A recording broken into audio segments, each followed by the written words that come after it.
took some time, and I think there was a Berkeley time, but it was less than 10 minutes. He was supposed to allow students to move from class to class. In Italy, it's more a sort of an institutionalized way.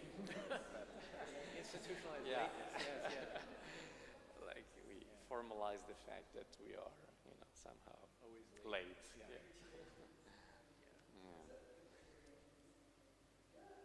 So this must not be your first time in Trento. You've been. No, this is my first time. It's the first time. Not my first time in Italy, of course. I've been in Italy many times. My family is from Italy. But, no, my first time in Trento, the beautiful Trento. So yesterday we've fallen in love already. It's a beautiful city, I'm discovering it myself. No, it's gorgeous. Although, I can't even, I don't understand why I never came up here, but it's because of family. Yeah. I know you always go. Your Italian roots are in which part of Italy, if I may ask? Well, my father is from Lucca. Lucca. Oh, okay. Lucca and Viareggio. Okay. My mother is from Salerno. Oh, I see. So it's the west coast, let's say, more than the east coast. Yeah. I see. Well, two beautiful places. I don't have any touch with my mother's family. My father's family I was very close to. Now the older generation that I knew best is starting to pass away. I see. So you're less in contact I'm with less the in others. contact with my younger cousins. Although they're there. Have you been to Viareggio? Yes. I lived in Siena for almost 10 years, as a postdoc and then as a professor. So Tuscany was a region where I stayed a lot. And I had friends in Lucca, beautiful city. Well, if you went to Pizzeria Vecchia Viareggio, which was right at the porta downtown, that was owned by my family. Oh, I see. Okay. Wow, wonderful. So a very central position in the city, because very must central. have been Yes, a very yes, very central.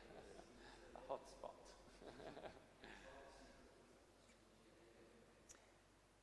Well, what do you think? We could maybe start. I'll say some words in Italian, and then.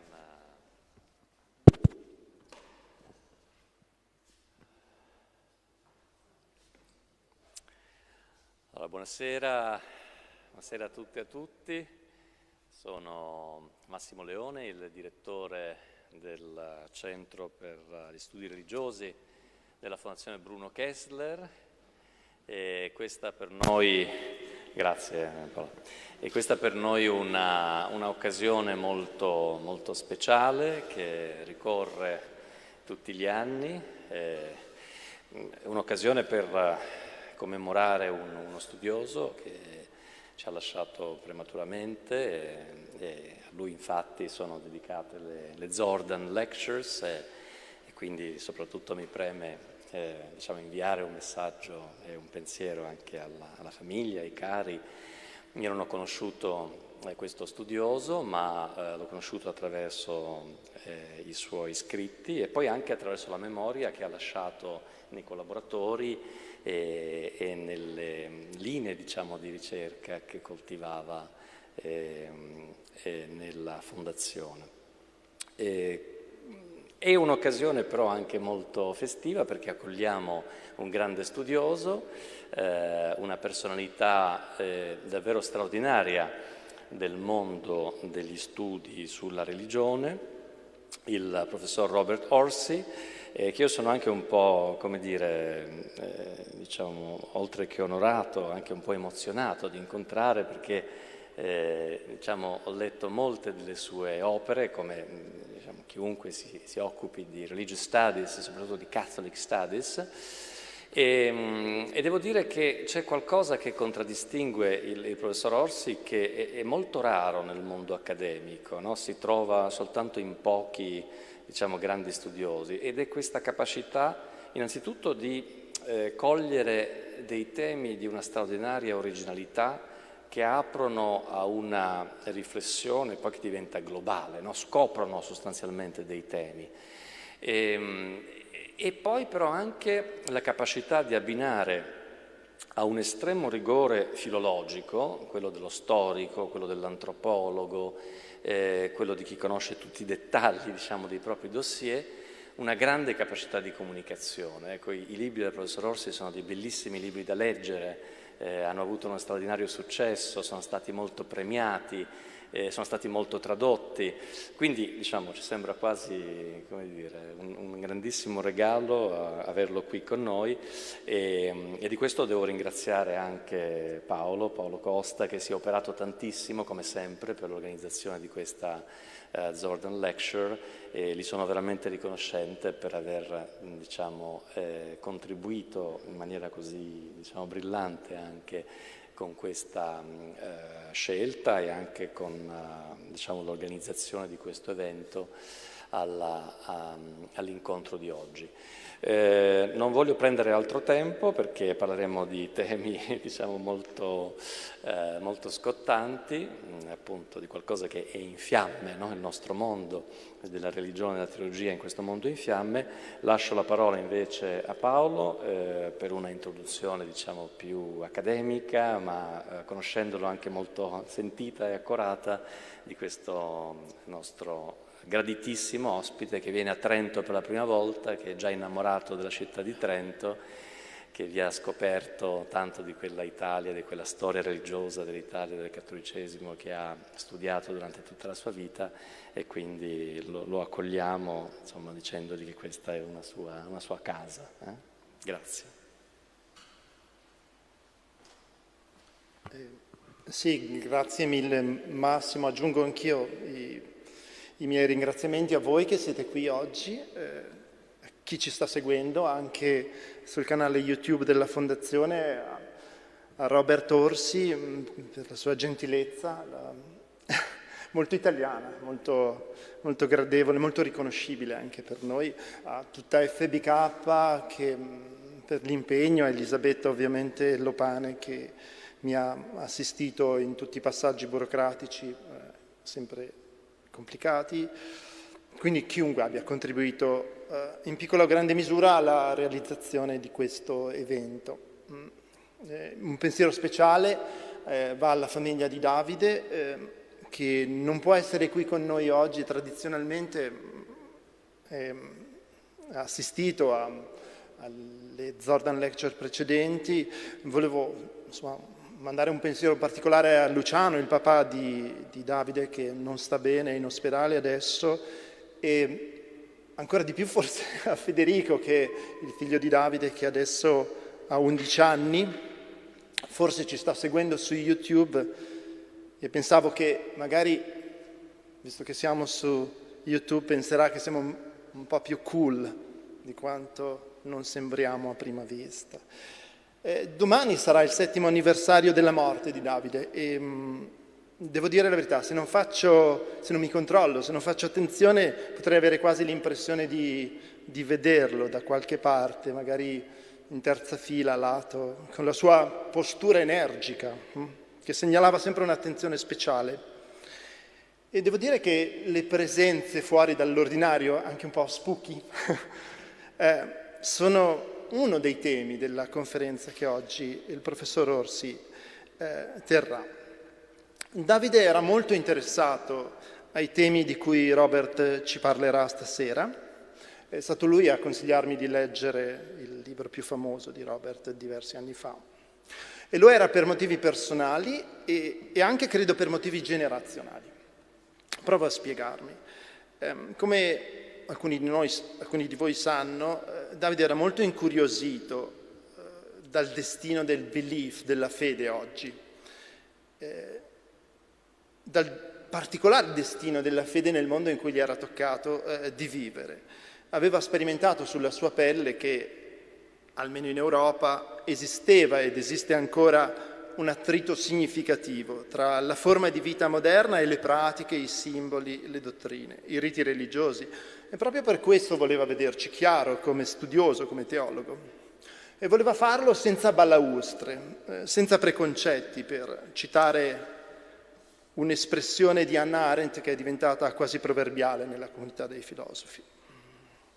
ma si può essere simultaneamente appassionati, come era Davide, di cinema, di calcio, di fumetto, e genuinamente preoccupati per il destino della propria anima o l'esistenza di Dio? Come stanno insieme la fedeltà alla vita quotidiana, alla terra, e la sensazione che non sia tutto lì, però? Per come ho conosciuto io Davide, non penso che questa domanda avesse per lui un significato, per così dire, trascendentale. Voglio dire, sciogliere questo nodo non era per lui una conditio sine qua non della sua attività di studioso. Gli risultava anzi facile, anche se forse facile non è mai l'aggettivo giusto quando si parla di esseri umani, vivere in una condizione di parziale confusione, disordine, persino incoerenza. In questo senso, appunto, come dicevo prima, mi è sempre sembrato di notare una differenza generazionale tra Davide e altri teologi cattolici più anziani di lui, che pure ammirava e da cui aveva imparato quasi tutto quello che sapeva. Qualsiasi espressione della fede umana lo interessava, compresa la superstizione, la devozione popolare e le varie acrobazie dell'immaginazione e del desiderio che sono all'opera nella fede religiosa. Insomma, nulla di ciò che rientra nella sfera del religioso lo disgustava o lo spaventava. Magari poteva divertirlo, ma non lo scandalizzava mai. D'altronde, essendo un accanito tifoso dell'Inter, era abituato alle bizzarrie dell'esistenza e tanto per evocare le parole sagge di Eraclito trasmesseci di Aristotele, ovunque lo incontrassi sembrava sempre sul punto di dire: entrate senza esitare, anche qui vi sono dei. Se qualcuno di voi ha letto il libro più famoso di Robert Orsi, The Madonna of 115th Street, credo riconoscerà questo tratto generazionale, che è anche un risvolto, se vogliamo usare un parolone, per così dire, ontologico. E qui ritorno al tema delle presenze. C'era infatti anche in Davide una capacità di fare spazio a forme di presenza di cui la maggior parte di noi diffida, senza l'ansia di irrobustirne la fragilità epistemica con gesti autoritari. Come vi dicevo, appunto, non aveva una preoccupazione trascendentale per stabilire prima di tutto se le cose di cui si occupava esistessero metafisicamente o no. La prepotenza intellettuale era la cosa più lontana da Davide che uno si possa immaginare. E lo stesso credo si possa dire di Robert Orsi, che ci ha fatto il grande dono di essere con noi qui oggi. L'argomento che ha scelto per la sua lecture è uno di quei temi per cui vale la pena di uscire di casa. Perché la nostra casa è in fiamme. E non solo in senso metaforico. Quindi la voce che sentiremo stasera non è una voce, credo, che dimenticheremo in fretta. A me non resta che cedergli il podio, ringraziandolo di nuovo per aver accettato l'invito a tornare nella terra dei suoi padri, di suo padre in questo caso. Il titolo della lezione, la cui traduzione italiana comparirà alle spalle di Robert, è lo studio della religione e la pratica della religione, oltre il Great Derangement. Grazie di nuovo per essere qui e grazie Robert.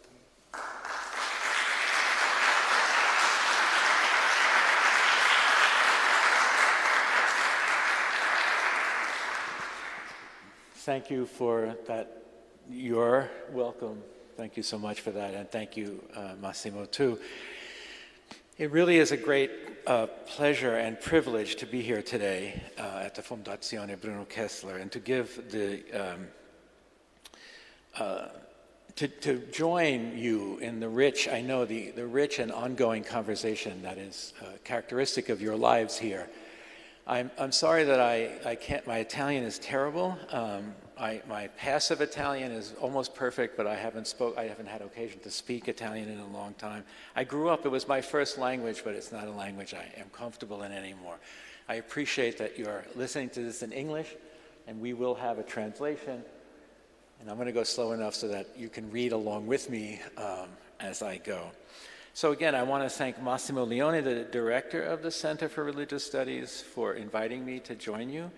I want to thank Paolo Costa and his wife Cecilia for the warm welcome that he gave to me and my wife, who is traveling with me, to this most beautiful part of Italy, which I have not been to before, although I've been to Italy many times. I have not been here before. Could you pass me the water, please? I forgot to bring it down with me. And I say this as a son of a Tuscan, and to Tuscans, there is no more beautiful part of Italy than Tuscany. In fact, it's a heresy to even think that there might be. But I will have to tell my relatives that I found another place as beautiful. I want to thank Elisabetta Lopane for all her help in arranging these, making all the arrangements for this visit. It was very nice of her to do that. I'm also pleased that my wife is here. It was very gracious of her to accompany me. She is a scholar of Luther, and so for her to come to Trent, it was where the birthplace of modern Catholicism and the place where the Catholic Church finally said goodbye to Luther. And the church is closed now, but I have a great picture of my wife peeking into, like a Protestant spy, peeking into the place where they're renovating the site of the council. So finally, I have also learned over the last 2 days that I've been here about Davide Zordan, about the kind of man and the kind of scholar that he was. I learned about his intellectual depth and his creativity, and I learned something about what a warm and generous-hearted human being that he was. I understand that his loss continues to be deeply mourned in this community, and I honor that. And I am honored by having been invited to give this lecture in his honor. It's clear that he was a man who asked questions that opened up new horizons of inquiry, and I think that's a very important responsibility of scholarship, and I'm really proud to be giving this lecture that's named after him.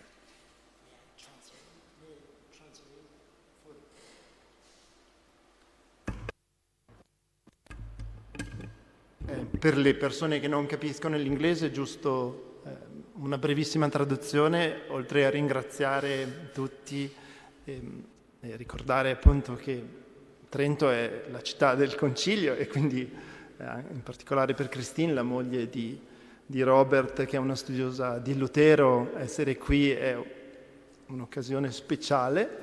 Si è sentita anche un po' come una spia protestante in una città così importante per un scisma traumatico, insomma, nella storia del cattolicesimo. Ma la cosa che mi premeva tradurre era le parole che Robert ha detto su Davide e sul fatto che arrivando qui ha potuto capire meglio il contesto e il tipo di legame speciale che lega il nostro gruppo di ricerca a Davide, che appunto una persona che ha lasciato un ricordo, una testimonianza, ma soprattutto un'eredità intellettuale che è ancora molto viva, che è motivo sia, diciamo così, di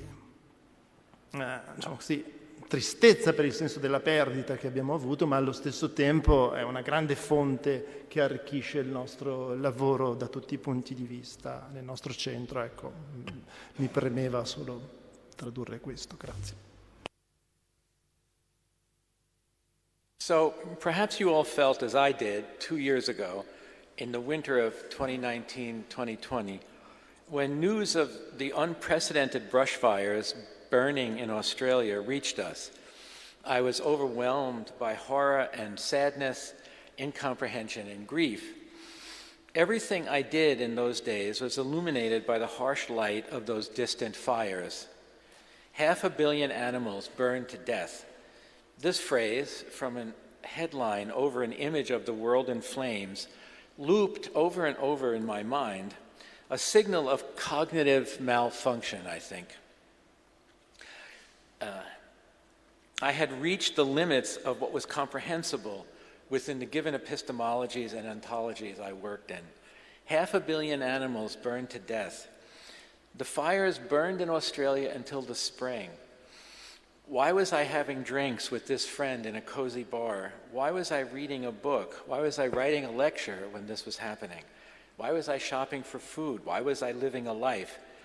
Imagine how dreadful the deaths of so many creatures in the flames were, how horribly painful. A year before the fires, my family had visited the places now on fire. We had gotten a glimpse of Australia's extraordinary biodiversity. My younger son enjoyed the requisite tourist experience of cradling a sleepy, malodorous koala in his arms.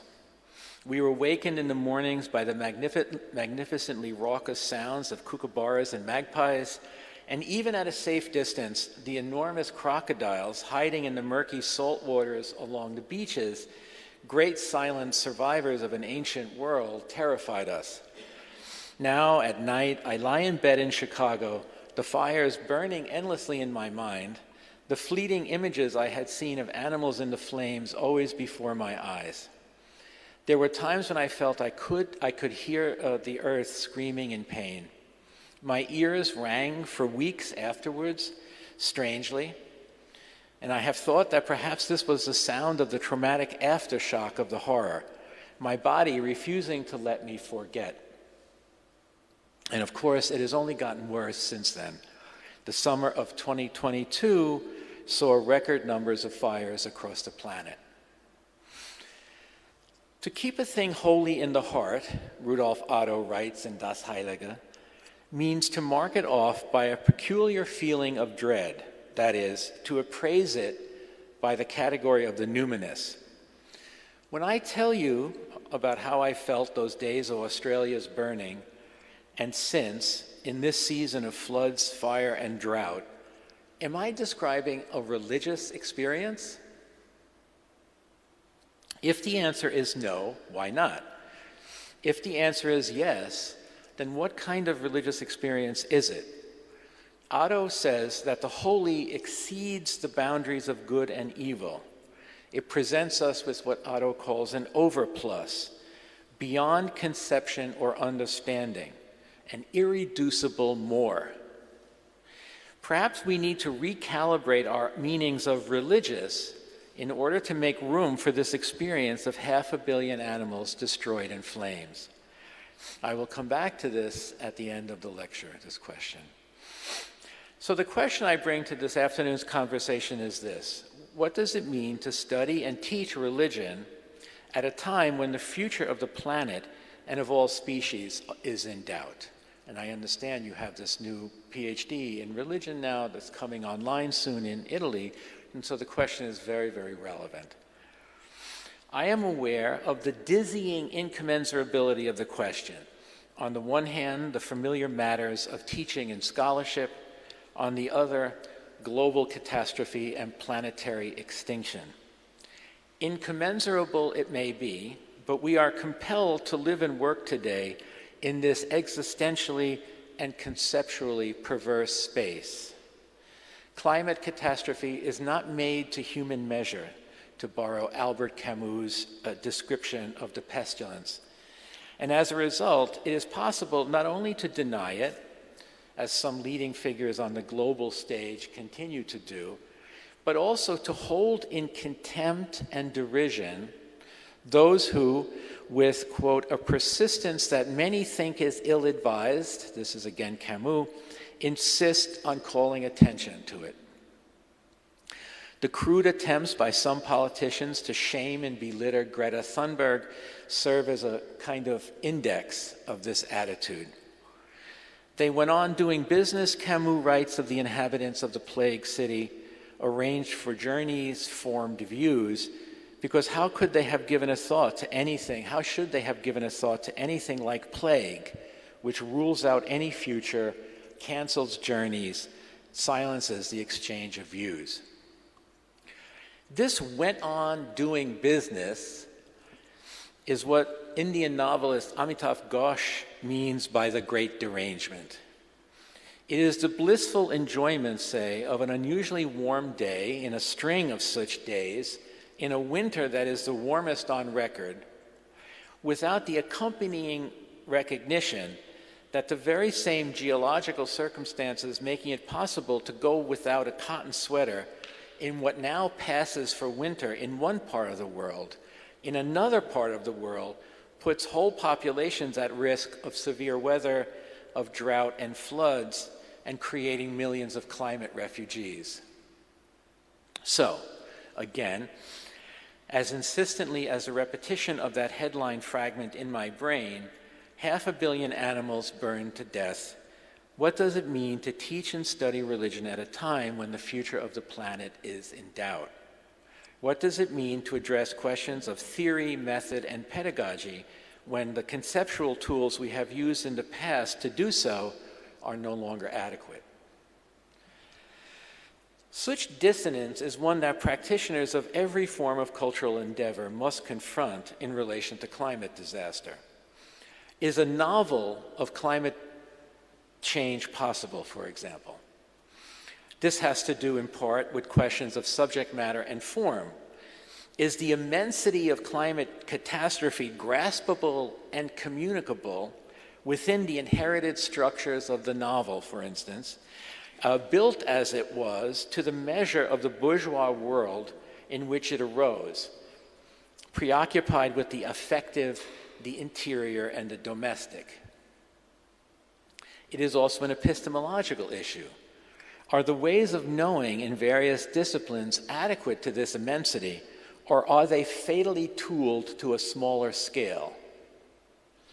More fundamentally, the question of incommensurability speaks to habits of mind and heart that constitute a particular discipline's history and contemporary practice. How its practitioners do their work in relation to other ways of construing knowledge.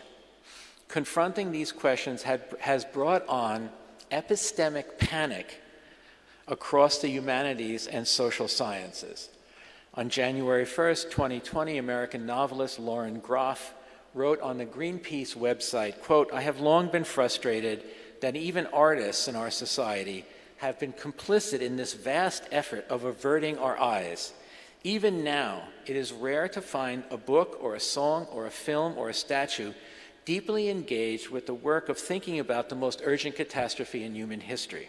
Instead," she says, "we are getting art that would have seemed essential 30 years ago." Scholars of religion and theologians have been working on various aspects of the subjects of religion, ecology, and environmentalism for decades. But what about those of us whose primary scholarly concerns are not with this topic specifically? What is our responsibility? The crisis is moving so quickly that scientific assessments of the rate of impending perils become immediately redundant. We are driven by this fact, I believe, into the existential heart of religious scholarship, to a more urgent and precarious place where we must ask, what is the study of religion in this time when time has run out?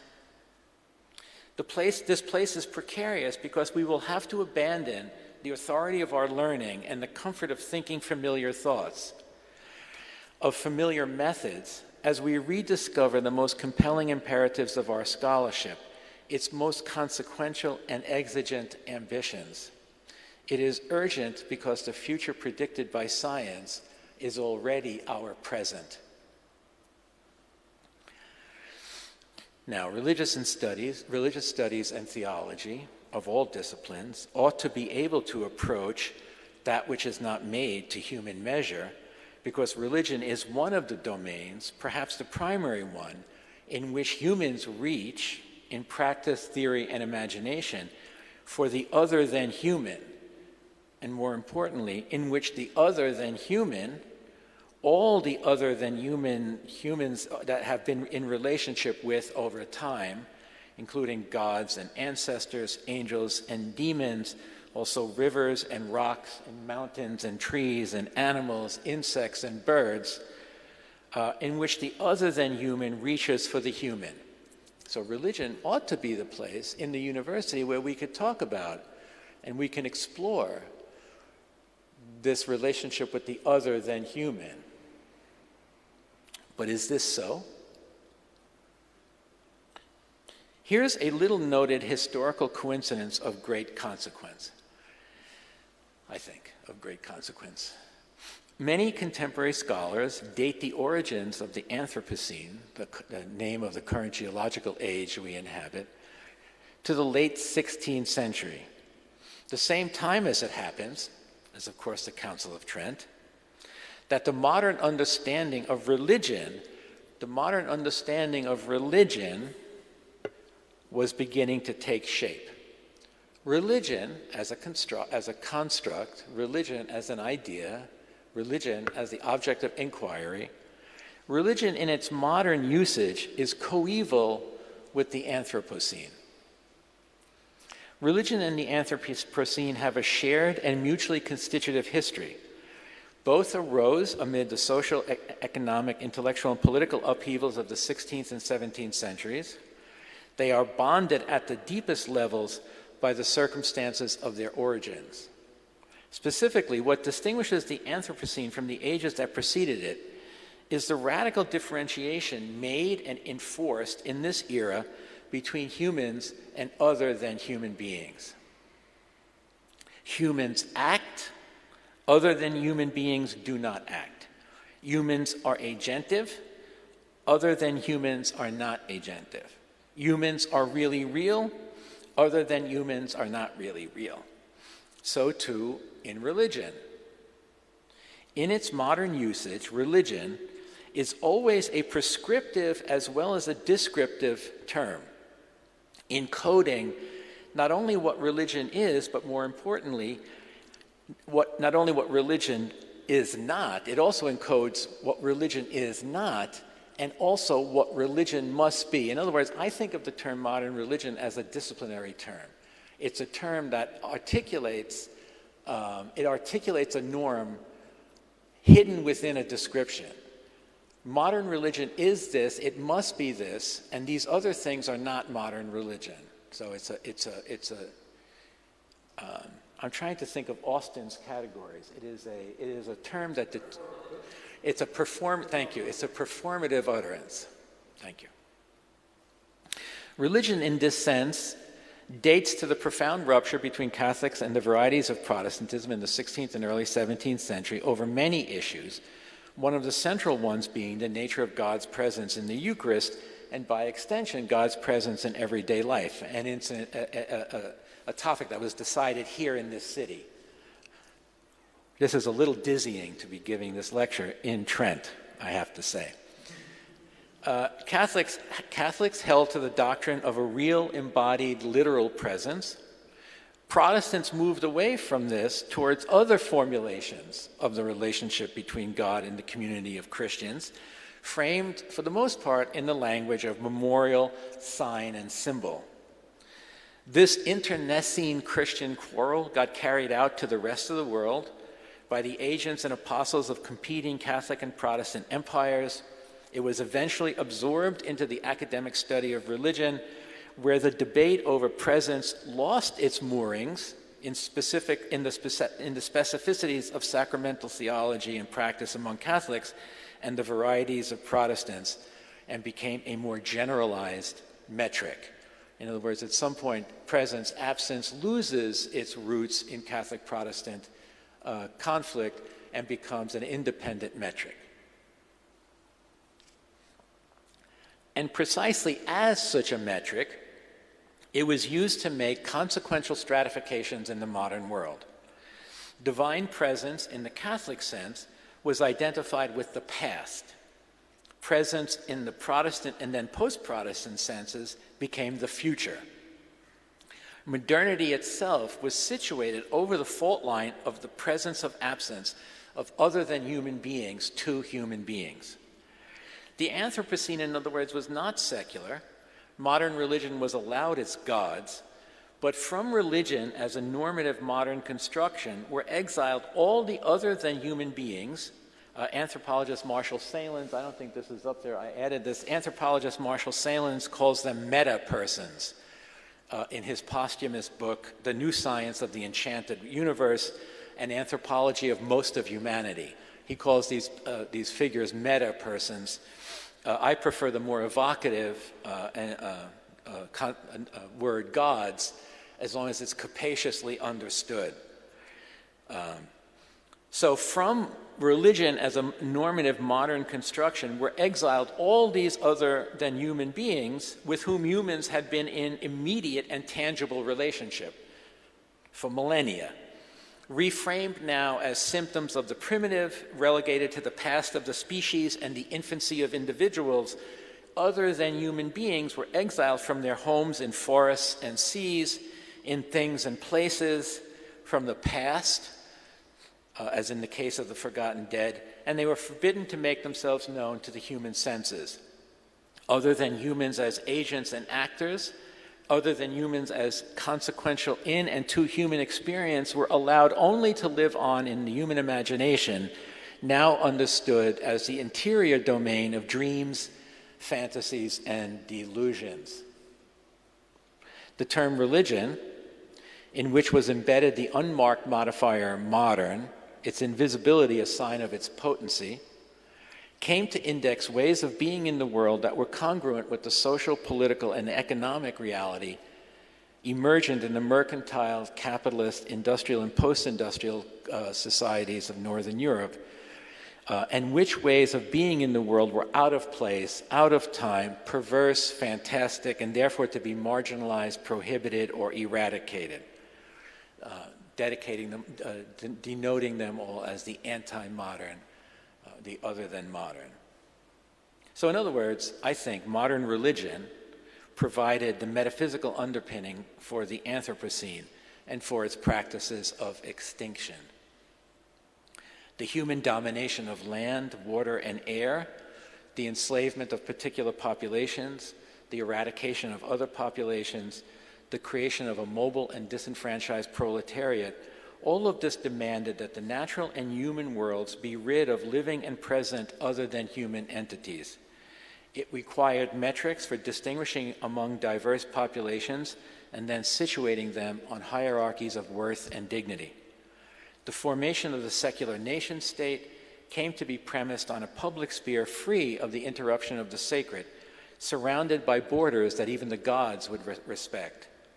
Religion as the object of critical scholarly inquiry, encoded in the law of constitutional nation states, religion as the content of theology, and religion as a name for a certain way of being in the world and not others, was central to these projects of the Anthropocene. The academic study of religion became essential itself to the elaboration of a potent disciplinary nomenclature of alterity for human practices to be understood to be out of place in modern political economies and technologies. Early theorists of religion maintained that races, cultures, and peoples developed religiously in tandem with their social, economic, scientific, and technological progress. The designation primitive religion was predicated as much on an evaluation of agricultural methods and engineering competencies as it was on particular rites and practices. Development and religion became commensurate. Progress had religious as well as scientific and technological determinants. Racialized hierarchies of religion, ascending from primitive and superstitious upward toward the modern, shaped foreign policy.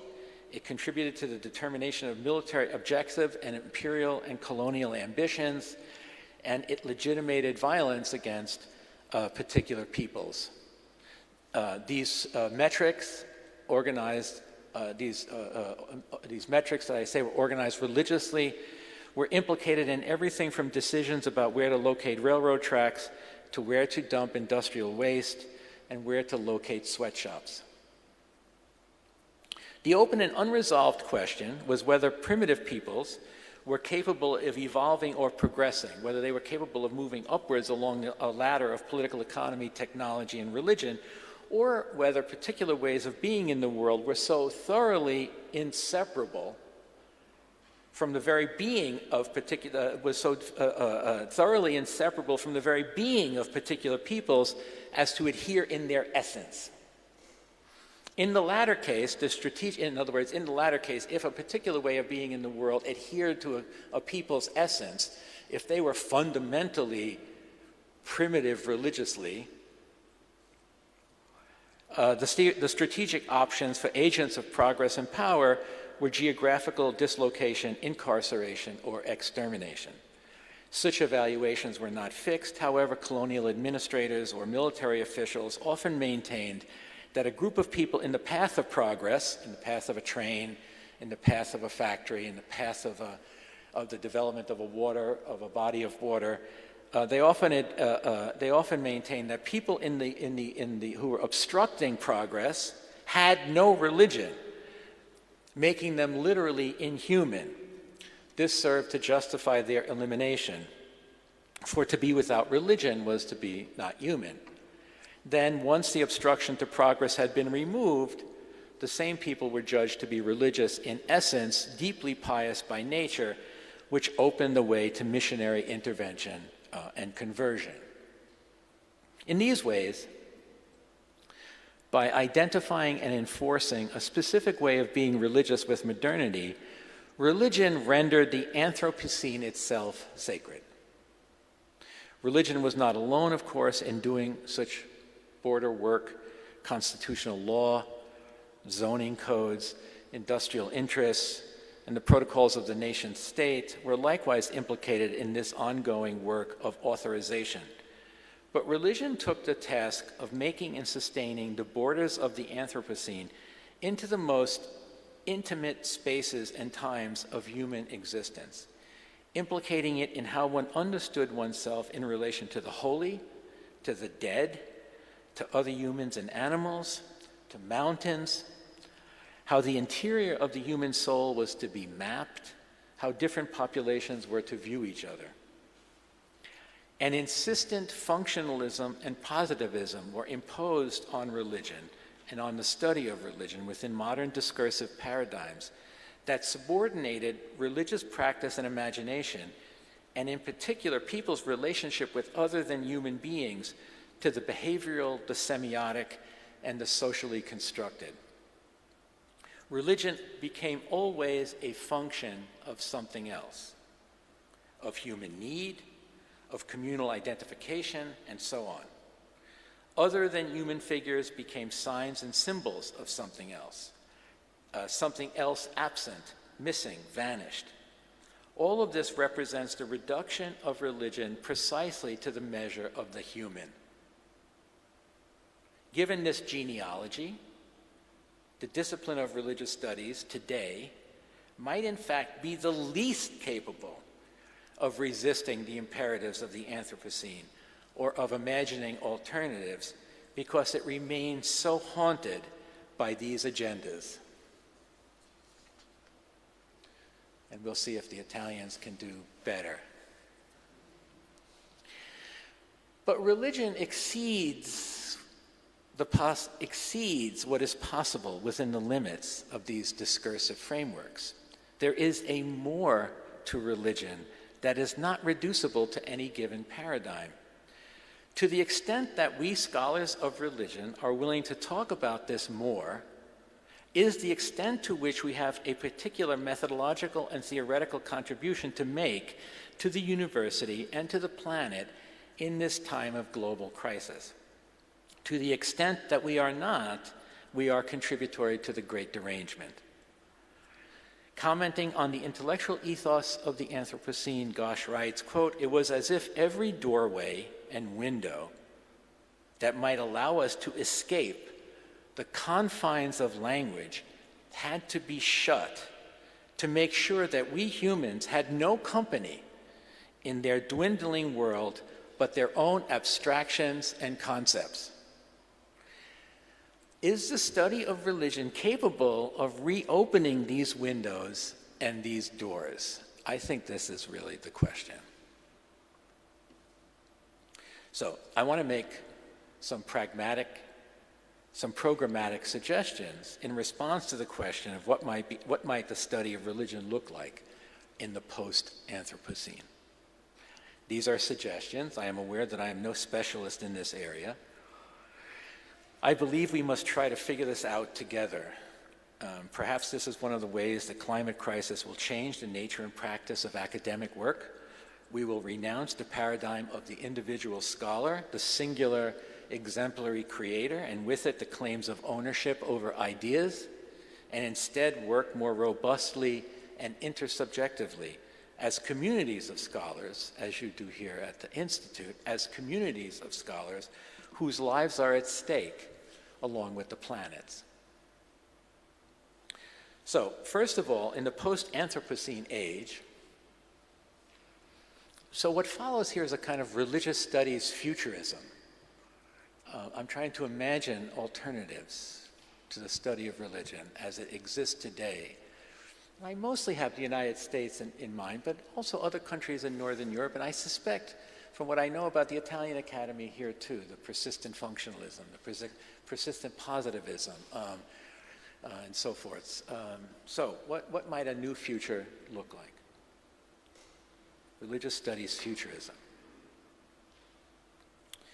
We will no longer study or teach religion, narrowly construed, either as singular traditions or as a problem to be solved on behalf of the nation state, which is how it's so often done in the United States, or in support of human-centered ethics.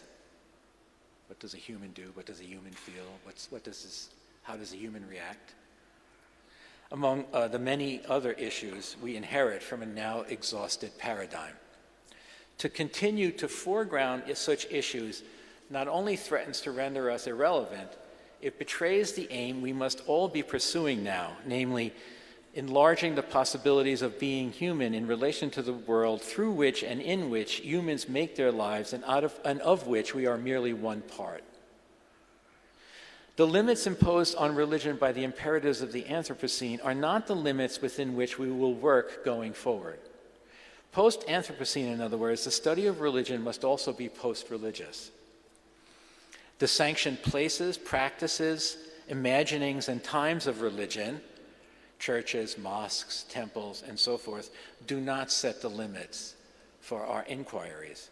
We must look at religion as it happens in new and unfamiliar venues, in forests, in improvised or rediscovered shrines, in the presence of the immensity of mountains, in emergent multi-species communities, in destroyed landscapes, in the ruins of the Anthropocene.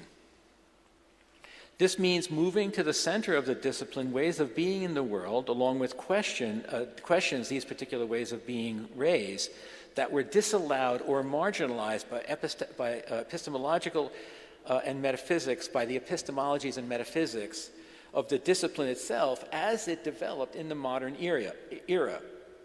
We must retrace our intellectual steps in order to rediscover religious phenomena that were denied or effaced or that have been forgotten as we develop new methodologies with which to approach these phenomena. What I propose here is to be distinguished from the project among contemporaries who are disenchanted with modernity and then turn to the anti-modern as an alternative, recovering or reviving particular traditions and practices associated with other times and places. To turn to the merely anti-modern, as opposed to the radically post-Anthropocene, understandable as it may be, is to remain in the finger trap of the modern. The focus instead ought to be on practices, ways of being and imagining having to do with human interactions with the world around them, but that have been excluded from religion. The point is not to engage in a process of retrieval, which is often aligned with conservative political agendas, but to be radically open to the pathways people are finding, improvising, rediscovering, and innovating today as they make their way into and through the burning world, and to use these practices as a clue for what to search for in the past since the 16th century. We will look for religion that challenges us to rethink our categories and our limits. These will include the emergent assemblages of humans, animals, and nature, and other than human beings that are rising within and against the ruins of the Anthropocene. We must follow along the crooked, improvised, halting pathways of people who are living against extinction. We will be looking now for religion in the shadows of Anthropocene's fires. Forms of subjectivity, for example, that are porous to others, vulnerable, multiple, and unbuffered.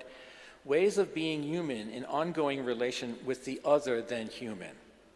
Religion post-Anthropocene, post-religion will also be post-human, not in the sense of taking humans out of the picture, let alone subordinating humans to the other than human, but of decentering the human in relation to other realities and other phenomena, such as radical evil, memory, the dead, or time, and then to hone the dialectical tools necessary for approaching such realities in ways that are not static or linear, that do not center on the dynamic of human agency or the lack of it.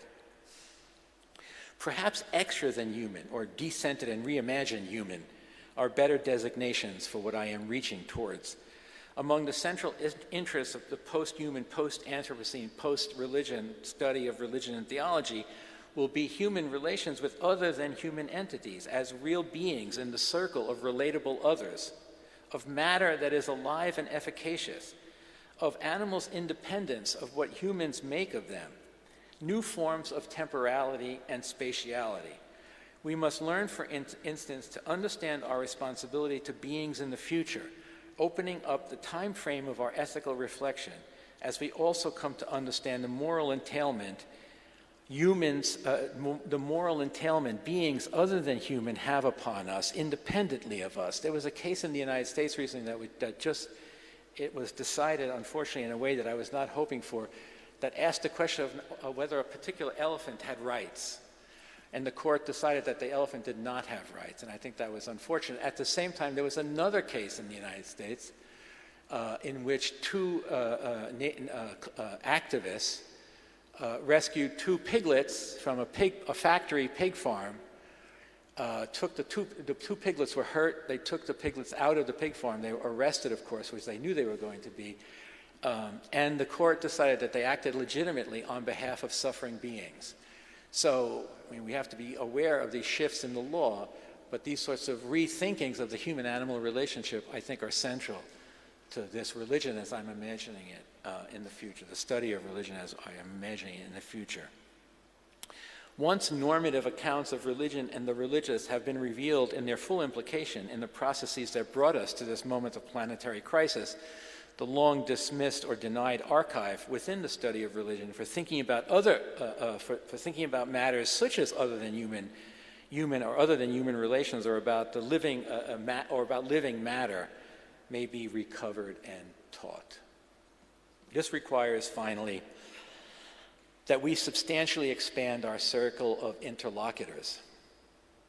We begin by rejecting the odious distinction between religious studies and theology that has been made and promulgated by both scholars of religion and theologians, that the prospect of extinction renders odious and irrelevant. While there were good reasons at one time for seeking to identify the line between religious studies as it developed in the later 19th century and theology, which long preceded it, I think this time is long past. This boundary work between religious studies and theology, moreover, was inflected by imperatives, anxieties, and considerations of power and privilege that have their origins in the capitalist, more recently neoliberal commitments of the modern university for religious studies, on the one hand, and in religious institutions and authorities for theology, on the other. There was nothing pure or righteous about the enterprise of distinguishing religious studies and theology. But it is urgent now that we transgress this border actively in both directions, ignoring the incessant self-aggrandizing chatter, the reiteration of cliches and prejudices that continue to underwrite this distinction.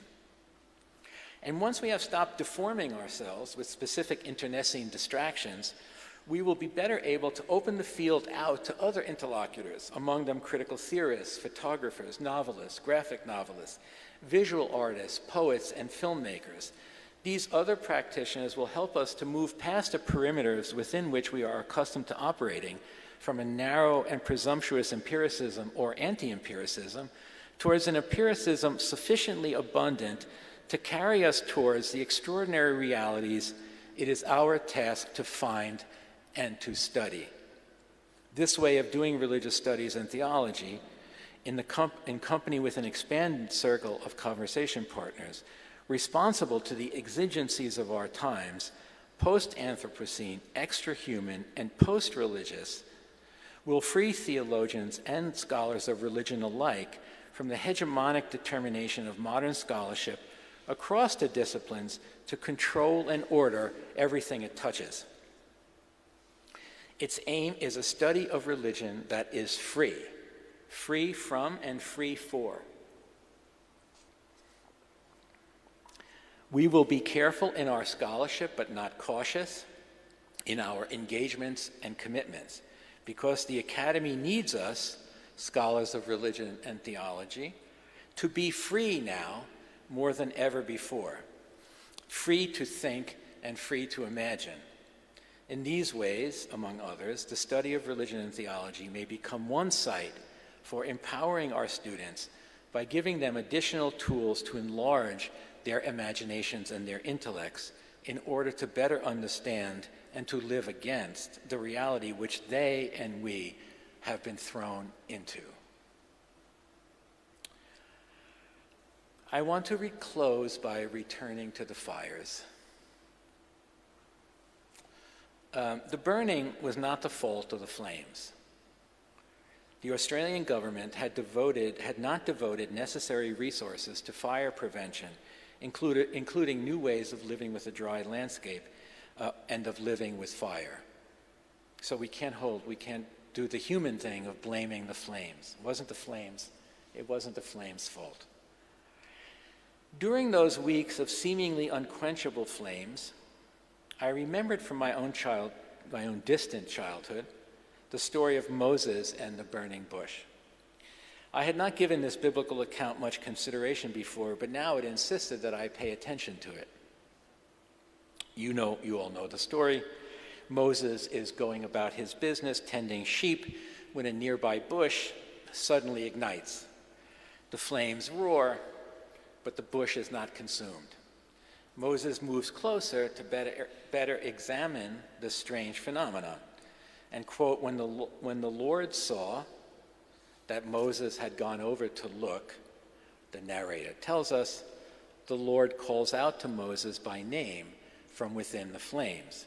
It is as if the presence in the flames had been waiting for the human to take the first step in curiosity and fear towards the flames, towards the unknown and the anomalous. Moses responds, "Here I am." The Bible was not central to Catholic piety, as you probably know, but as a young man, I lived in monastic communities in different parts of the world, and I learned the contemplative practice of focusing my mind on a fragment of a biblical phrase or image, and in following this practice, teaching myself and being taught this practice, I came to love this phrase, "Here I am." It was often all that I was able to affirm about myself existentially at the age of 22, that I was present. Sometimes it was all that seemed necessary. Here I am, for example, when friends were troubled or in pain. Here I am. Here I am seems to satisfy the presence in the flames, who tells Moses to stop, not to come any closer, and instructs him, take off your sandals, for the place you are standing is holy ground.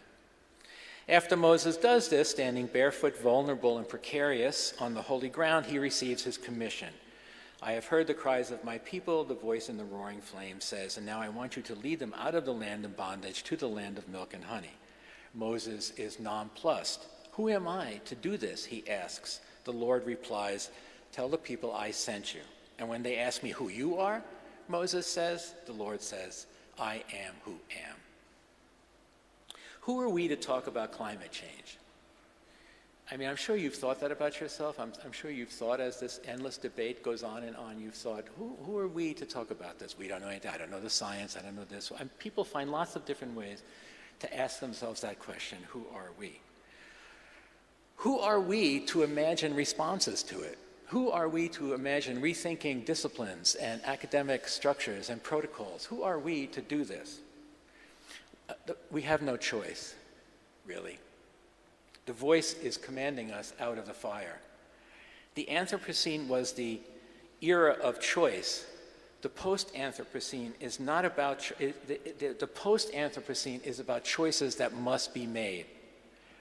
Vocation is responsibility, Dietrich Bonhoeffer wrote as he waited to be executed in a Berlin prison in 1944, and responsibility is the whole response of the whole person to reality as a whole. In the post-Anthropocene, extra-human, post-religious time and place we have entered, we must have a new understanding of reality as a whole.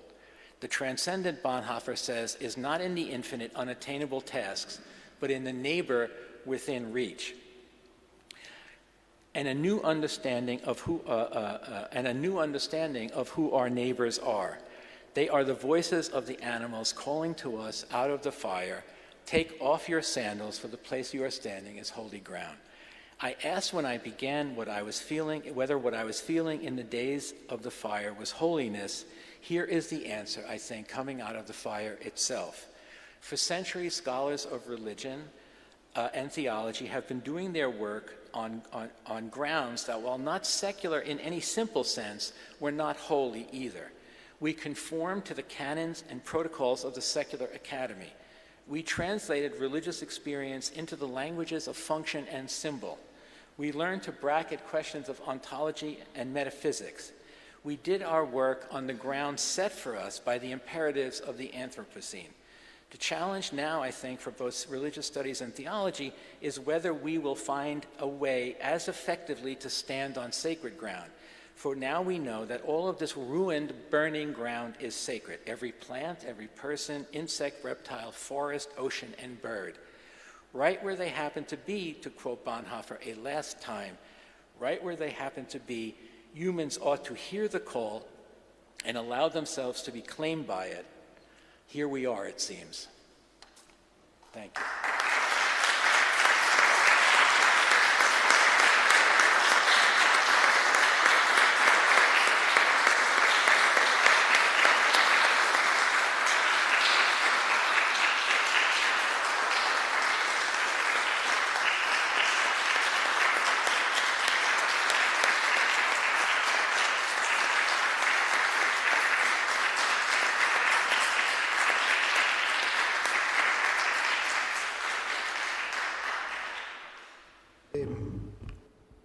Eccoci, ma a quanto pare, appunto, per entrare in risonanza con non semplicemente un eco, ma una risonanza con quanto Robert ha detto, apro appunto la discussione a tutti.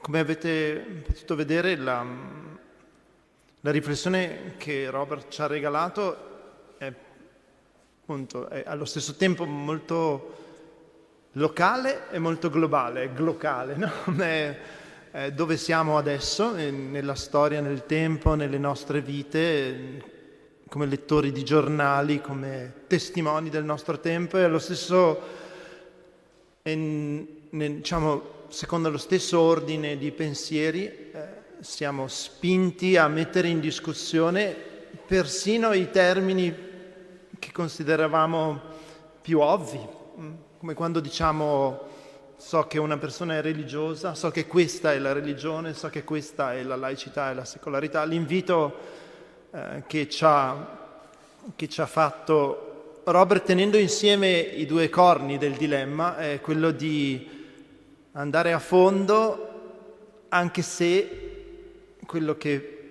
possiamo dire come singole persone spesso è soltanto eccomi, sono qui, mi faccio carico delle mie responsabilità. Ecco, per cui, insomma, la mia breve prolusione prima di passarvi la parola era per dirvi che a questo punto ci si può prendere la parola sia come singoli individui che semplicemente vogliono dire il loro punto di vista, sia come studiosi di questa disciplina così complicata come la disciplina di cui ci occupiamo quotidianamente in questo centro. Per cui ecco, la parola, dovrebbe esserci un microfono, forse già disponibile, se no ve lo passo. Sta per arrivare, chi vuole.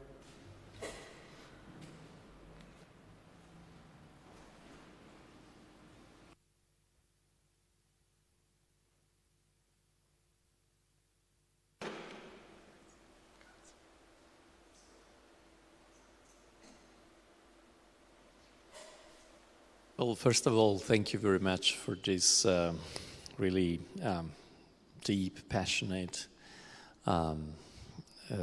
rich, all-encompassing approach that invites us to reflect on what is really current, actual, hot, and urgent.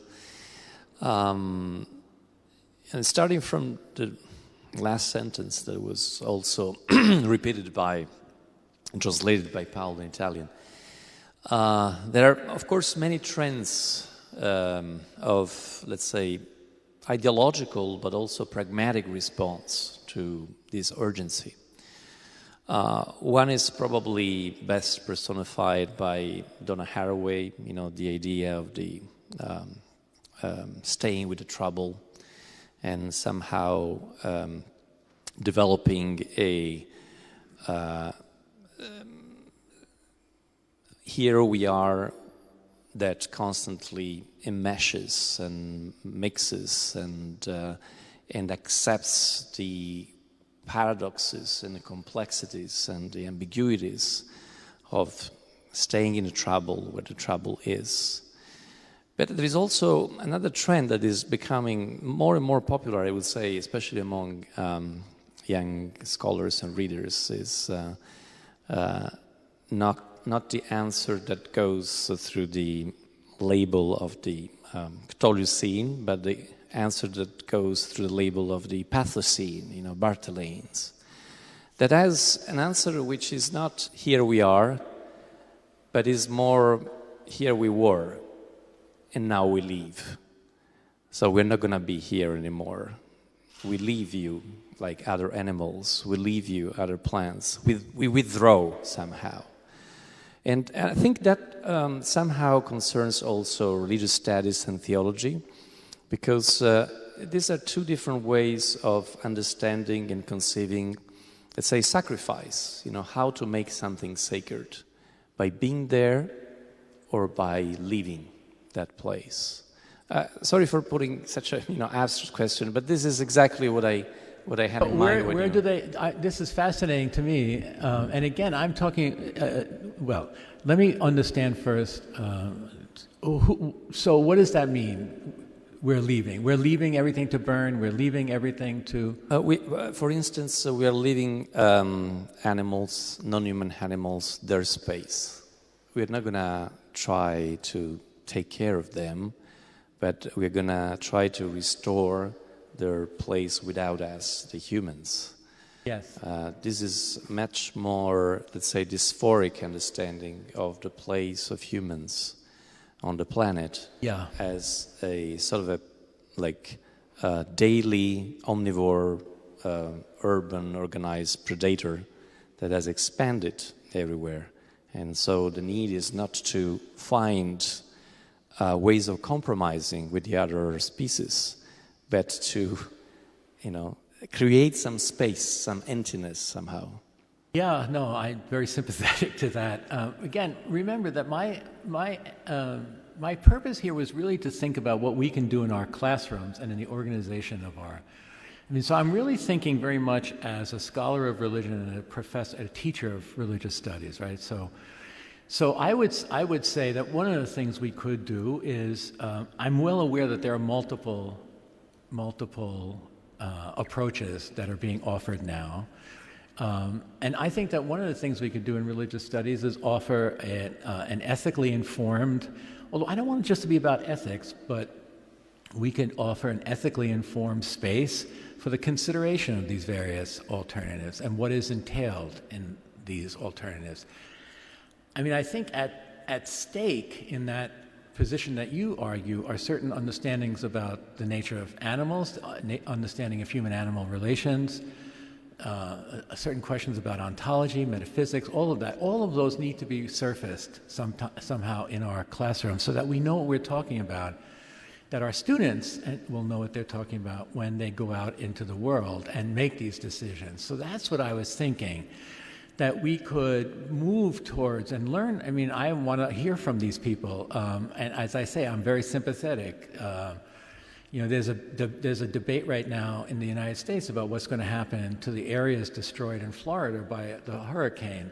And one of the proposals is to turn it into wetlands for the return of species that have been eliminated by overdevelopment of real estate. These are questions that need to be thought about at very deep levels now, with a very wide open imagination.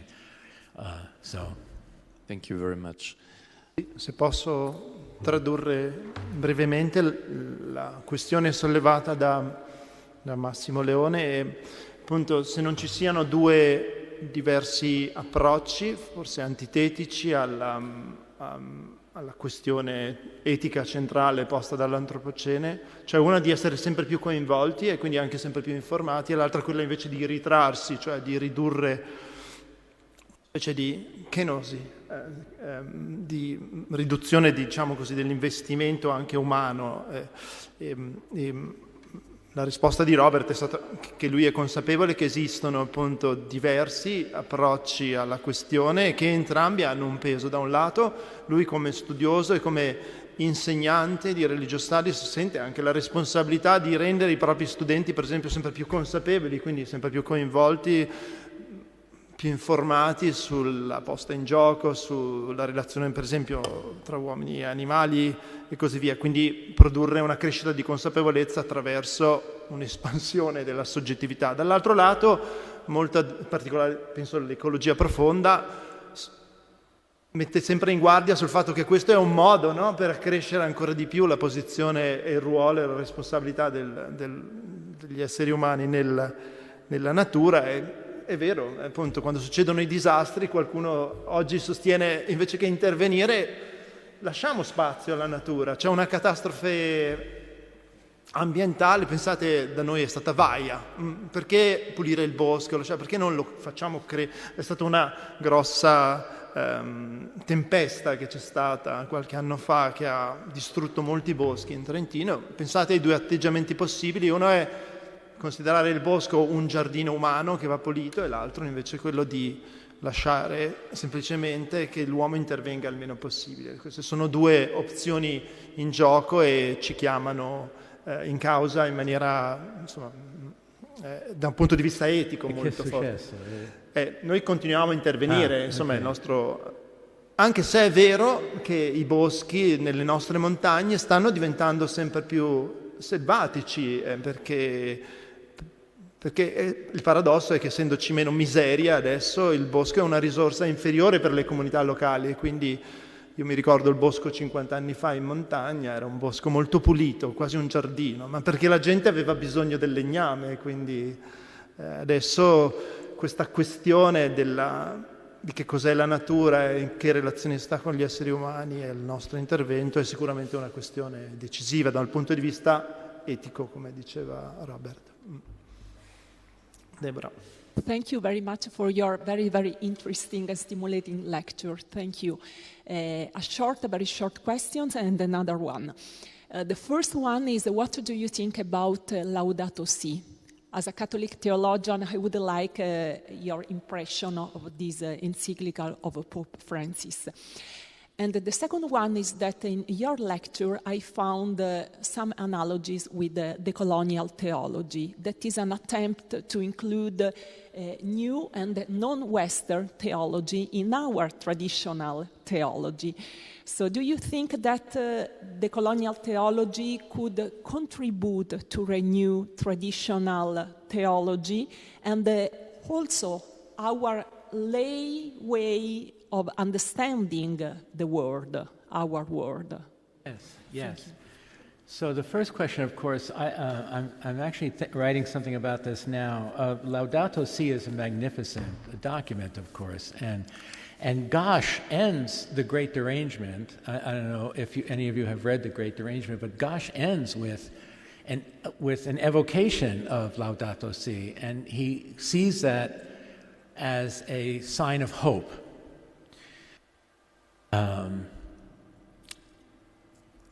I have questions and grave reservations about how much hope can be put in the Catholic Church after 50 years of revelations of sexual abuse by clergy and 50 years of I think that taught us many things, those 50 years.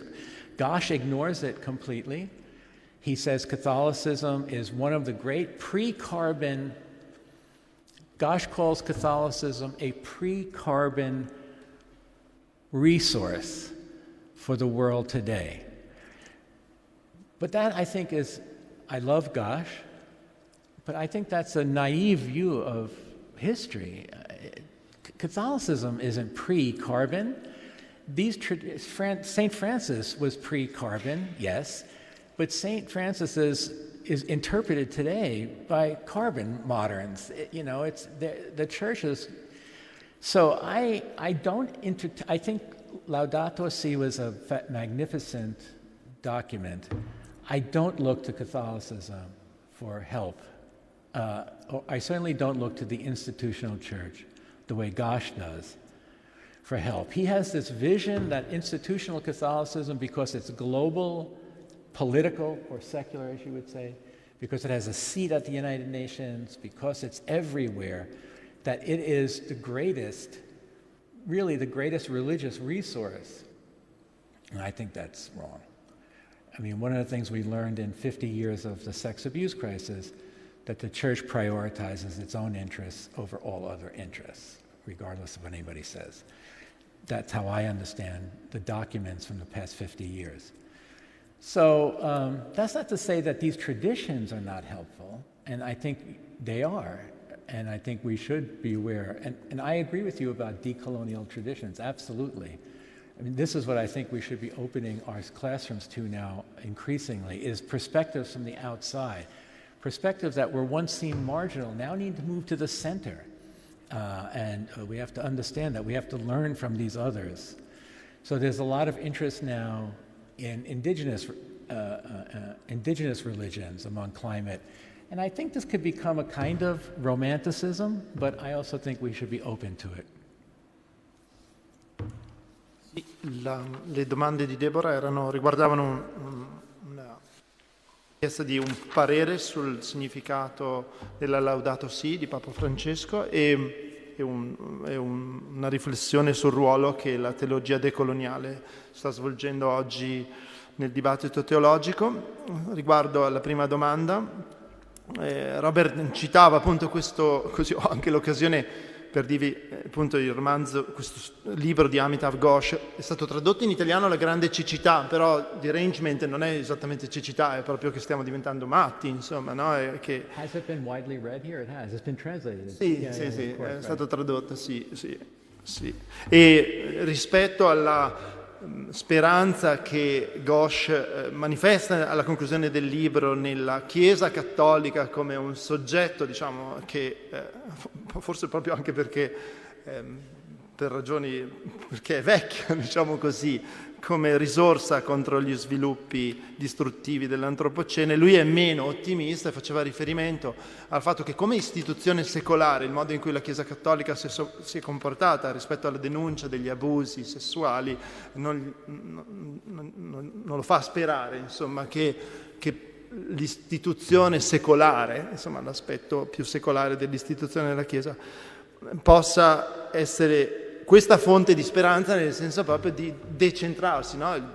La cosa che diceva a un certo punto della sua relazione oggi Robert è che il punto è riuscire a decentrarsi, no? Rispetto alla propria comprensione del proprio interesse in quanto specie. Se un'istituzione non riesce a decentrarsi rispetto ai propri interessi in quanto istituzione, è chiaro che tanto meno potrà farlo riguardo invece alla questione del ruolo della teologia decoloniale. Robert ha fatto riferimento al fatto che oggi la dialettica centrale è proprio quella tra centro e periferia, e quindi il fatto che si sposti, cambi la relazione tra centro e periferia, tutti i casi, come nel caso della teologia decoloniale, sono particolarmente preziosi e aggiungono, no, un elemento a questo. Anche nella relazione emergeva questa idea che il nostro obiettivo non è tornare indietro, e quindi anche nel caso al precoloniale, ma aprire nuovi spazi per nuove forme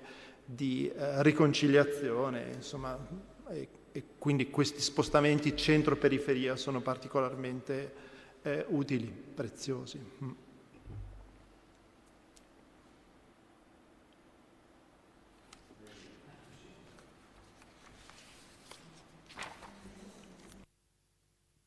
Okay, I thank you for this great talk that help us to look forward. The scenario is not so comfortable, clearly, but I think I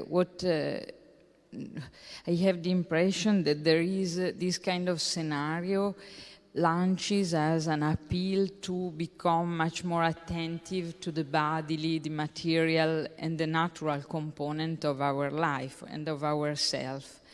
So where can we, or how can we enter in relationship with the more spiritual dimension? It's true that the call arrives from the flame and from fires, but there is, like to say, I think, a movement towards very anxious forms of dealing with these unpredictable or unprovided scenarios, and there is a great difficulty, I think, to consider spiritual resources as a form to deal with this kind of uncertainty that are surrounding us. Thank you. Why is there a difficulty in thinking about spiritual resources? Sorry? Why is it a difficulty in thinking about spiritual resources? I think it's not the main answer. No. Maybe it's not considered, at least as an answer to embrace or to. So there is this kind of distance between, like to say, a materiality that is going towards disaster, apparently, and something else that we are not remembering or not considering the same way. Thank you. Right. So thank you for your question. I try to challenge myself all the time on this score. I mean, I try not to be too complacent in urging these kinds of resources that I'm talking about. So I just recently read a book by a Swedish activist that is it's called How to Blow Up a Pipeline. And it's about violence. It's about the use of violence. And he has all this advice for how to blow up pipelines. He says that we should be destroying things now. We who are concerned should be destroying any carbon monoxide producing engines. He wonders why, for example, climate activists don't take knives and go to car dealerships and damage all the cars in, say, the Mercedes dealership or a Chevrolet dealership. Just damage all the cars at night. We should be destroying cars. We should just be destroying them. I think this is a sign that spiritual resources are imperative now, perhaps not as an alternative to violence, because I have to say I have deep sympathies with his frustration. But I also think we probably have reached a point now where the available resources for thinking of alternative ways out of this are shrinking.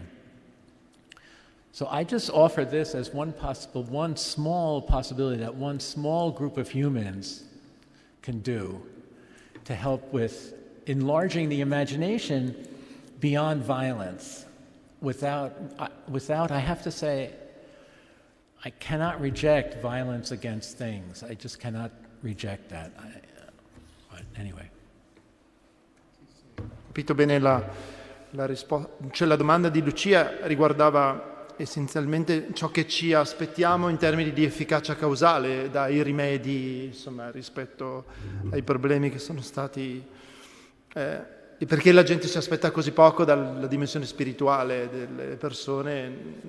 E la risposta di Robert è molto interessante, perché lui stesso ha detto che cerca di, forse anche per il ruolo che occupa, ciò di cui si occupa quotidianamente, vuole contrastare la tendenza, no? Essere troppo compiacente rispetto alla forza causale di questa dimensione spirituale, che è quello di cui si occupa giornalmente, e quindi vuole anche confrontarsi, e questo è un nodo sempre centrale nei movimenti che vogliono cambiare il presente, con la questione della violenza, che effettivamente è uno strumento causalmente efficace, molto usato in queste circostanze. Non dovremmo forse, di fronte all'estrema minaccia dell'antropocene, distruggere per esempio gli oleodotti o bucare le ruote di tutte le macchine, o come succede in questi giorni, buttare della vernice sui quadri per mostrare che c'è qualcosa di più prezioso persino di ciò che oggi riteniamo sacro per eccellenza, cioè le opere d'arte più famose. E la cosa interessante, per chiunque di voi abbia letto i testi di Robert, è che lui non considera, diciamo così, la dimensione spirituale come, come si potrebbe dire, come un puro antidoto alla violenza. La dimensione religiosa e spirituale è spesso stata occasione di violenza e quindi non vuole, diciamo così, presentarla semplicemente, ma è un piccolo contributo che dal suo punto di vista si può dare oggi alla nostra conversazione globale, per richiamare l'attenzione su questa parte della nostra diciamo così, dotazione in quanto specie, che, come ha mostrato bene nella relazione, la modernità ha cercato di, in un certo senso, immunizzare, no? Di circoscrivere, di collocare in spazi molto definiti e di lasciarla lì, no? La religione lì. A un certo punto della relazione Robert ha detto: non vogliamo più fare il lavoro che abbiamo fatto in nome dello Stato-nazione, cioè, perché spesso la religione è stata usata nella modernità proprio come uno strumento per ordinare il mondo, per mettere la spiritualità, nella prospettiva di Robert, è un po' ovunque, anche purtroppo dove non vorremmo che fosse, non solo dove vorremmo che fosse. Thank you. I appreciate your revision of sort of pedagogical strategies and also institutional strategies. I think the way we've been doing academy for such a long time has really also been complicit in avoiding or averting our eyes to the reality that is kind of staring us in the face. I'd like to, as a theologian, I'd like to sort of push back on two points. One is what I see to be a rather uncritical appropriation of a post-humanist paradigm. I think that's a move that's a little bit too quick, particularly if we're in Italy, and this year already 70,000 immigrants have come, many of them climate migrants, and people are predicting that in the next 10 years, the Northern Hemisphere is in danger of societal collapse because of the millions of climate refugees that are going to move north. So I think, I'd like to hear your thoughts on sort of keeping a critical distance to post-humanism because of the human crisis that is staring us in the face. That's a did you want to translate the question about the limits of post-humanism? Sì, la domanda di Christine è un challenge, una sfida, no? Per cui esistono delle emergenze che sono umanitarie oggi legate alla crisi climatica, per esempio quella delle migrazioni di enormi masse di popolazioni da parti del mondo che sono colpite in maniera più diretta, insomma, dei cambiamenti climatici in corso. E quindi la domanda di Cristina è se non rischiamo appunto di aderire in maniera troppo acritica, era il termine corretto, a una prospettiva postumana quando l'emergenza umanitaria è ancora così importante. Yeah, I totally take the point, and I acknowledge your point, and I think it needs to be thought more deeply about. I wasn't saying post-humanist, though. I'm careful. I was careful. I could go back and we could find the exact place where I carefully avoided saying post-humanist, because I can't go the full. I said re-centered humanist. So is there a way, I wonder if there's a way of thinking about this question, because yes, well, I mean, it's really true, but the level of destruction at the same time, we need to also keep in our heads the fact that there are all these refugees and they are to be honored and cared for. And then there are all these animals in the worlds that they're leaving that need to be taken care of. It's a problem that requires multiple levels of thought. And I'm just afraid that if we focus only on the human, we're going to get ourselves again into this situation where that's the only thing that matters. And I don't know the answer to this, of course. Of course I don't know the answer to this, but I wasn't by any means suggesting an ethic that ignores the human or displaces the human. It decenters the human, I think, and acknowledges that, yeah, we have multiple responsibilities now, and they need to be weighed. Sì, il riferimento è a una parte della relazione di Robert in cui lui ha cercato con grande cautela di evitare un'adesione ad una prospettiva postumana e postumanista anche, ma l'idea è piuttosto quella di decentrare la posizione dell'essere umano nel cosmo o dell'uomo nel cosmo, come si diceva fino a poco tempo fa.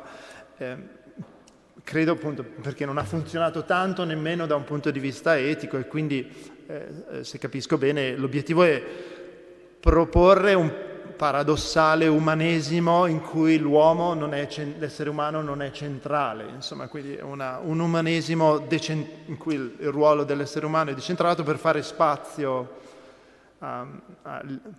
ricorda un po' il Rilke delle elegie duinesi, insomma, questa idea di un aperto in cui possano però certo la responsabilità degli esseri umani anche in Rilke è molto forte, no? È la parola poetica, è la parola umana, e quindi sì, la cosa che diceva Robert è non postumani ma neanche umanisti nel senso tradizionale.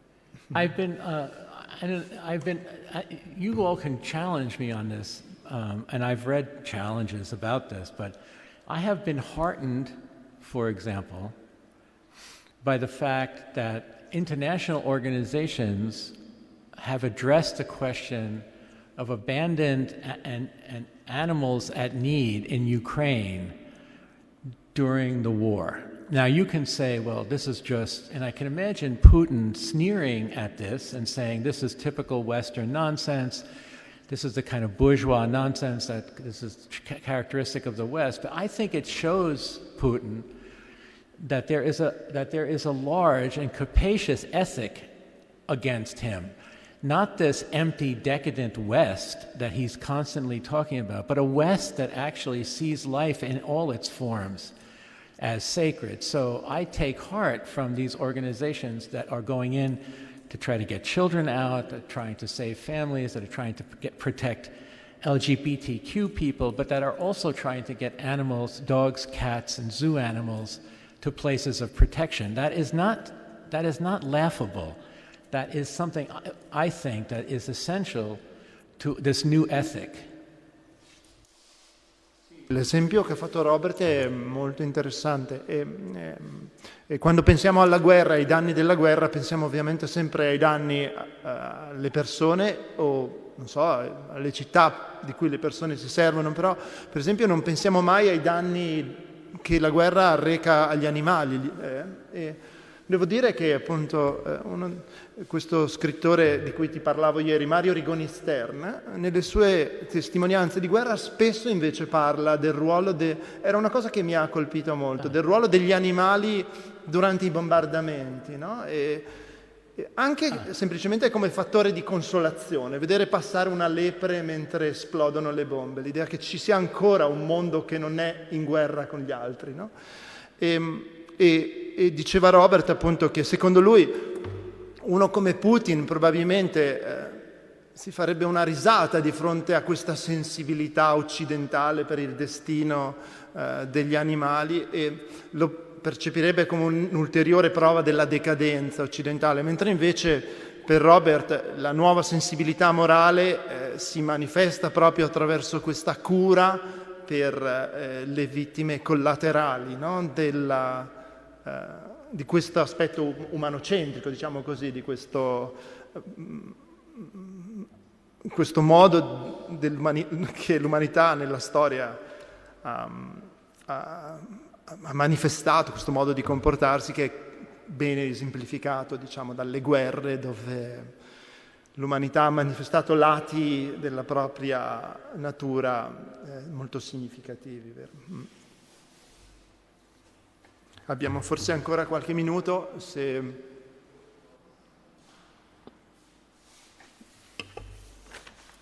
Thank you very, very much for this very deep lecture. I was particularly impressed by how you started out and how you finished your talk, in the sense that, I was impressed by the intensity that you described regarding your, the emotional intensity regarding the 2019-20 bushfires in Australia, and this sentence or clause which just haunted you. And so I was impressed by this, not least because I think I know this state of mind, because you also said something about, at some point, that almost seemed to be a sign of cognitive malfunctioning, that this thing that just wouldn't go away anymore. And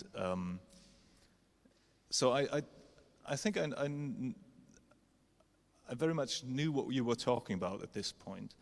My question is, when you returned, or then you asked the question, was this a religious experience? Was this the experience of something sacred? And my question now is, do we need this word sacred to describe these kinds of states of deep sorrow, horror, fear, anxiety, in the face of things that are happening around us? I mean,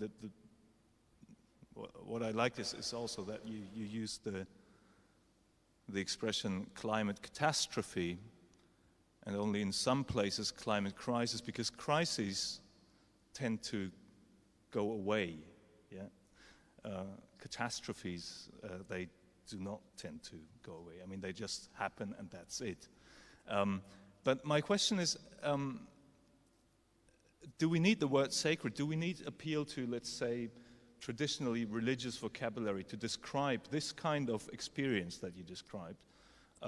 Because there is a kind of tendency sometimes in religious studies, but also in theology, to say, okay, if you really feel, for instance, awe in the face of natural beauty, then you do have a religious experience. I would tend to deny that. I mean, not necessarily deny that. I would say we can explain this in a different way. We don't need to appeal to the sacred. We could appeal to something like, I mean, in the tradition, sorry, sublime maybe, or in the tradition of ethics, something of unconditional value. I mean, of ethics, let's say, emancipated from theology, and as a purely, let's say, as a non-religious system of thought. So that's my question. Do you think we need that kind of vocabulary to describe these situations, or do you think there can be alternatives to this? No, I don't think everybody needs to adopt this vocabulary. I need this vocabulary, and I think that religious traditions can help call attention to the excess. I mean, I was trying to call attention to the excess of this emotion that seemed to have no... I mean, it was a terrible feeling, and it wasn't just... and I do think that I do want to name that. I want to give a different name to that. I mean, what name do we... If fear, anxiety, they're not enough. Now, it's like to be appalled into the roots of your being in some way. I mean, to be... So... And that's what led me into this thinking about sacred. There is some thinking, as you probably know, among archaeologists that the first things that were sacred were those that were most cherished by communities, and it didn't have to be a god. It was some... in fact, there's one theory that it was property that was deemed sacred to put it off limits, or the body of the king or the body of the leader was sacred. So obviously the word sacred has different valences. In this context, I think it just was, for me, it was a way of naming the immensity of this feeling. Yeah. I have to think more. I certainly don't think it's the only word, nor do I think everybody has to feel the same things. But here it's me talking and thinking as a scholar of religion, I think. Boris ha chiesto se, appunto, siccome era rimasto molto colpito dall'intensità emotiva anche dell'inizio e della fine della riflessione di Robert, e che condivideva, e che appunto questo è un punto importante, che alla fine produce anche, come diceva, un po', dà l'impressione di produrre un malfunzionamento cognitivo, cioè che si inceppi, che ci sia un crampo mentale a un certo punto. E però Boris si chiedeva se per indicare questo eccesso alla fine abbiamo necessariamente bisogno di un vocabolario religioso, e faceva riferimento soprattutto all'uso della parola sacro, e Boris diceva in maniera interessante che appunto, è ben diverso parlare della crisi climatica o della catastrofe climatica, no? Sono due modi diversi di relazionarsi, di mettere in prospettiva quello che stiamo vivendo. E la conclusione di Boris diceva, per esempio, non possiamo utilizzare un lessico diverso, per esempio quello dei valori incondizionati. E la risposta di Robert è che non lo nega questo, non è una pretesa di validità universale quella che lui ha avanzato. Lui ha detto: io ne ho bisogno per, appunto, qui c'è una convergenza di idee, al centro c'è un'esperienza di eccesso, no? Qualcosa che va al di là.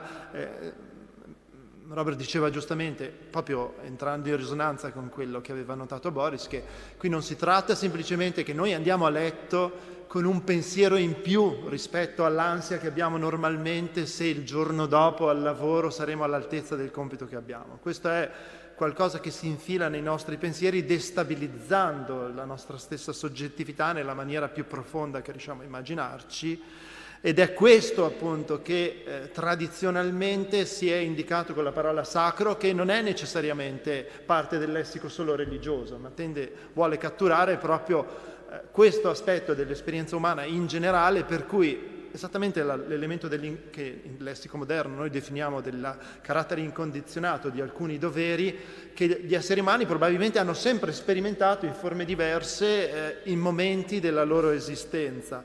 E nominare questo eccesso, trovare una parola, trovare un quadro interpretativo in grado di incorniciare è, diciamo, lo sforzo comune, no? Poi il lessico, nessuno, diciamo così, ha il diritto di affermare che l'unico vocabolario adatto per nominare quell'esperienza è o religioso o irreligioso. Insomma, l'idea è di tenere aperta la conversazione. Insomma. I don't know if I can ask you the last, Davide, where are you? Well, Davide questions. Well, how are you, come mai non sei così preoccupato dalle spooky things? Why are you not worried so concerned about the fact that you can talk about spooky things, but this presence is this idea. And so you understand, tu capisci facilmente persone as the New Yorkers in Harlem che in questa processione leccavano il pavimento o si trascinavano, non ti scandalizzava quella cosa? Come mai non hai... È molto moderna questa idea di fronte a quelle manifestazioni della religiosità umana di dire oh, no, non mi riguarda, non è una cosa che... it's not my business. There, something is happening there, maybe it's interesting, but it's not my business, non è roba che mi riguarda. Davide era così, Davide era spesso appunto nei magari i film che lo interessavano, era molto curioso di questi aspetti dell'esperienza religiosa che un po' sono sconvolgenti, forse anche appunto sono, per un buffered self, sono proprio quello che... Il buffer serve proprio per quello, che noi teniamo il nostro, appunto, la nostra protezione, il nostro schermo è proprio per tenere fuori quelle esperienze religiose della cosiddetta religiosità popolare. Ero curioso di... No, it's sort of an autobiographical question, I suppose. You know, in my family, the saint most cherished by my Tuscan grandmother was Gemma Galgani, and you know, Gemma Galgani bled from her hands, she bled from her eyes, she sat at the dinner table bleeding onto the tablecloth. I mean, it seems that I grew up in a world, and I was saying this when we were sitting outside. Central to me growing up was I had an uncle who had cerebral palsy, and he lived at a time when people who had cerebral palsy were seen as not human, really. He was seen as something other than human. And I think trying to understand his humanity and trying to be with him in his somehow made me a little bit more humble in the face of simply not saying, I don't get this, I'm looking away now. That's when we should move towards these things, no? When we should say, I want to know more. Nothing excessive is alien to me. Sì, era un po' autobiografico, diciamo così, una domanda anche che riguardava la biografia di Robert, che non è sfuggito alla mia domanda. E se vi capita di leggere i saggi raccolti in Between Heaven and Earth, capirete molto meglio di quanto io vi possa dire adesso a che cosa si riferisce Robert. Però la sua idea appunto che la sua esperienza familiare lo ha familiarizzato proprio con aspetti eccessivi dell'esperienza umana, la santa che era più cara alla sua nonna, a questo zio che aveva appunto questa paralisi cerebrale, che spesso appunto nel saggio veniva indicato nel rito religioso, nella messa o come un esempio di santità, giusto ciò che è sacro. Ecco, le persone con handicap, con disabilità, come un esempio, e queste persone che in un certo senso risentivano, cioè appunto reagivano con risentimento rispetto a questa idea. Sì, tu dici che io sono sacro, ma lo fai proprio perché vuoi mettermi in un punto, no, della tua esperienza e non fare in modo che la tua presenza, che è una presenza difficile da mettere, da incorniciare nella mia esperienza, nell'esperienza appunto delle persone cosiddette normali, abbia un reale effetto su di te. Allora passare attraverso questa esperienza lo ha reso appunto più poroso, potremmo dire, rispetto a queste componenti dell'esperienza umana che spesso teniamo in ombra e che invece la religione tradizionalmente ha messo al centro della sua esperienza, soprattutto attraverso i riti più che le dottrine, insomma. Ecco. Grazie Robert anche per aver accettato questa discussione veramente intensa, e passo la parola al nostro direttore Massimo Leone ringraziando di nuovo tutti per la bella serata. Grazie a voi.